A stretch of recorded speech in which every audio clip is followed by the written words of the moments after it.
Então, boa noite, pessoal. É um prazer enorme estar aqui nesse diálogo gostoso com vocês.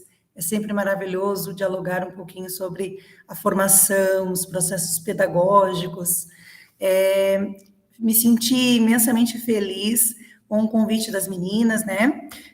Do grupo da Carol, da Daiane, da Duane e da Luana. Quando elas me propuseram, então, esta pequena participação na aula da professora tal, né? No sentido de estar contribuindo, então, com a disciplina de Educação e Juventude. Então, um beijo, professora Ana, um beijo para a turma, e vamos lá. Bom, pensar na questão da educação formal, não formal e informal é refletir sobre a formação dos sujeitos. Eu tenho certeza disso, né? É refletir na formação em sua totalidade. Porque essa tríade, educação formal, não formal e informal, ela perpassa pelas nossas vidas desde o nascimento até o último suspiro, né? Porque nós, enquanto humanos, estamos com a possibilidade de sempre aprender, aprender e reaprender, né? E nessa perspectiva, como eu já coloquei para vocês, essa tríade de educação formal, não formal e informal, elas não se dissociam, né? Então, a gente até traz uma fala, um diálogo, para que o aluno consiga compreender um e o outro, mas é importante que a escola reconheça a educação não formal e informal como um importante acesso aí, né, à educação. Então, no primeiro momento, eu vou trazer para vocês um pouquinho da minha contribuição em relação à educação formal, não formal e informal. Mas antes eu vou me apresentar, né? Meu nome é Fernanda Carvalho, sou professora colaboradora aqui na FMP. Eu sou pedagoga, tenho mestrado em educação e atualmente eu estou fazendo doutorado em educação científica e tecnológica na UFSC, né? Então eu dialogo muito sobre a questão desses saberes. Acho muito importante para a nossa construção pedagógica contínua, né? Bom, então eu trouxe algumas reflexões, né, mais formais em relação à etnologia desses termos. Então, o que a gente tem enquanto educação formal? Educação formal é aquela que faz parte de um sistema de educação hierarquicamente estruturado, né, e cronologicamente graduado, da escola primária à universidade. E isso inclui os estudos acadêmicos, as variedades de programas de especialização, né? Instituições de treinamento técnico e profissional. Então, percebam que são instituições que normalmente são regidas, são reguladas pelo MEC, né? Esse seria o conceito aí de educação formal. E o que se diferencia, então, da educação não formal? A educação não formal, ela está restrita aí, ela faz parte, na verdade, de qualquer atividade organizada fora desse sistema formal, né, de educação.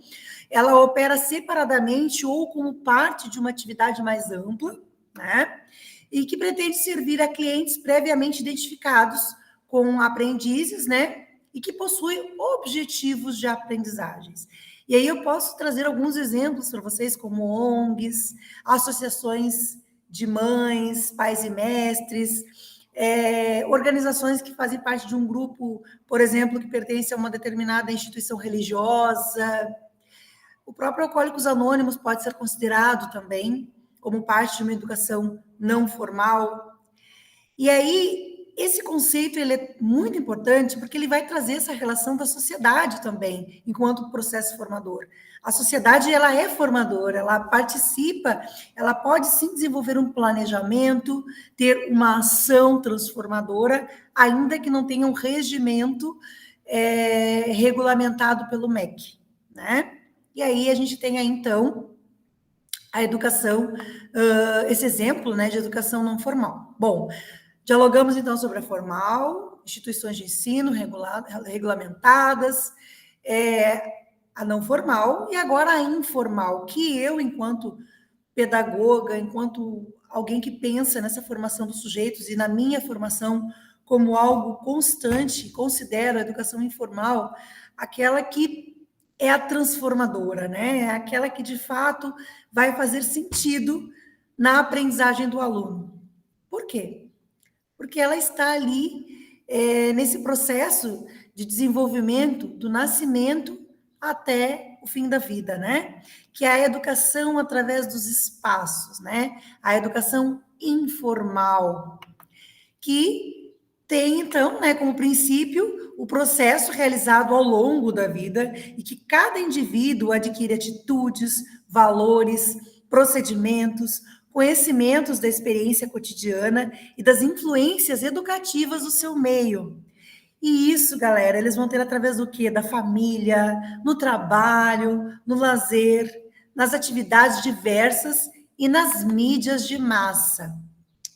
Então, vejam como todos os espaços que nós perpassamos e que não tem esse cunho de aprendizagem, ele nos ensina, assim, algo, né? E eu saliento um alerta em relação às mídias, não no sentido de demonizar as mídias ou a tecnologia, mas no sentido de realmente fazer uma alerta, porque hoje nós temos essas mídias, pensando nesta nova geração, que quando estudamos as gerações, né, nós estamos na geração millennium, que é essa geração inserida no mundo da tecnologia. E essa geração, ela tem como um princípio a aprendizagem envolvida aí nas mídias, né, nas mídias sociais, nas redes, e isso é algo muito importante no sentido desses alunos, desses jovens, das pessoas terem certos cuidados. Cuidados com as fake news, cuidados com as suas pesquisas, né? Com as verdades absolutas, com as próprias leituras, com as buscas, né, que são feitas no Google. E algo que eu acho muito importante e que talvez não seja de conhecimento de todos, que seria, então, o uso dos nossos dados, né? O uso dos nossos dados pelas redes. Então, isso é educação informal também. É importante que os nossos jovens, as nossas crianças, saibam desses perigos, né, tecnológicos, e que compreendam que sim, a tecnologia ela faz parte, né, desse processo também de educação informal, mas há aí dois lados e dois pesos e duas medidas. Mas quando eu falo na tríade, onde elas são indissociáveis, é justamente na escola ter esse papel e olhem o desafio, a escola ter esse papel de dialogar, né, de perpassar por esses tipos de aprendizagem, por esses tipos de educação, de uma forma democrática, de uma forma aberta, considerando esses saberes.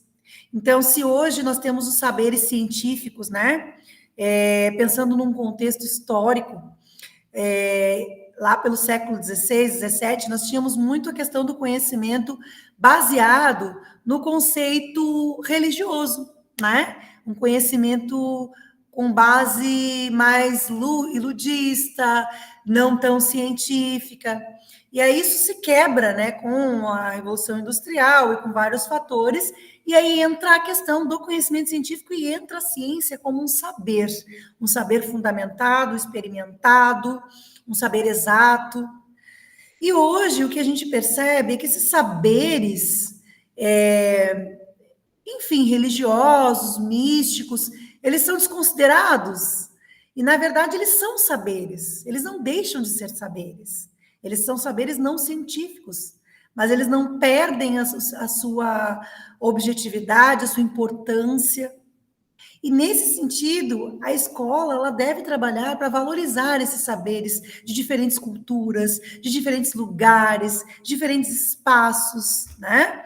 Então, eu vou trazer um exemplo para vocês, né? No início do século, entre o século XIV e XV, os médicos, muitas parturientes, elas morriam ao dar à luz, assim, mortes em massa, né? Porque os médicos que faziam parte da ciência, que tem todo o conhecimento científico, eles não conseguiam descobrir por que tantas mulheres morriam no parto.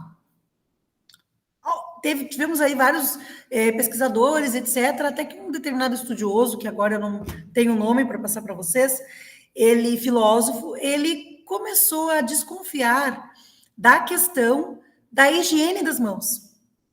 E aí ele se deu conta de que o que estava matando essas mulheres durante o parto ou pós-parto era a não higienização das mãos dos médicos, que estavam infectando essas mulheres, que não tinham a higiene correta durante e o pós-parto. E isso, galera, gerou assim uma revolução, no sentido de que muitas mulheres deixaram de morrer, mas até então, quantos corpos nós tivemos aí perdidos, né? Então, pensem, o conhecimento científico, formal, né? Que é o conhecimento desses médicos daquela época, século XV, XVI, e esse conhecimento que ainda não tinha base científica, né?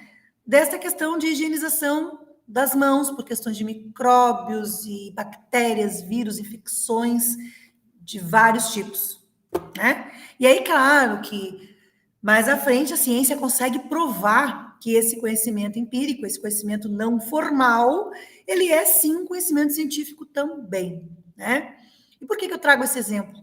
Porque é um exemplo clássico de que o conhecimento informal, não formal, ele deve ser sim respeitado, considerado.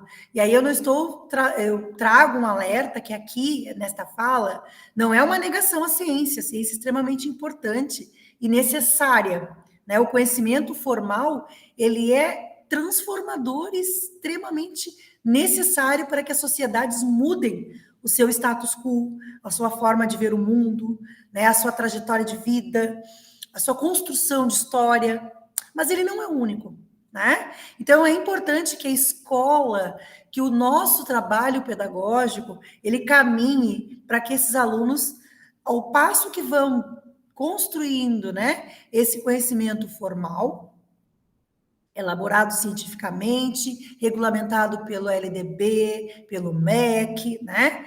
Que ao passo que a escola desenvolva esse conhecimento, que ela tenha um olhar e que ela não negue o conhecimento informal e não formal, né? Desses sujeitos.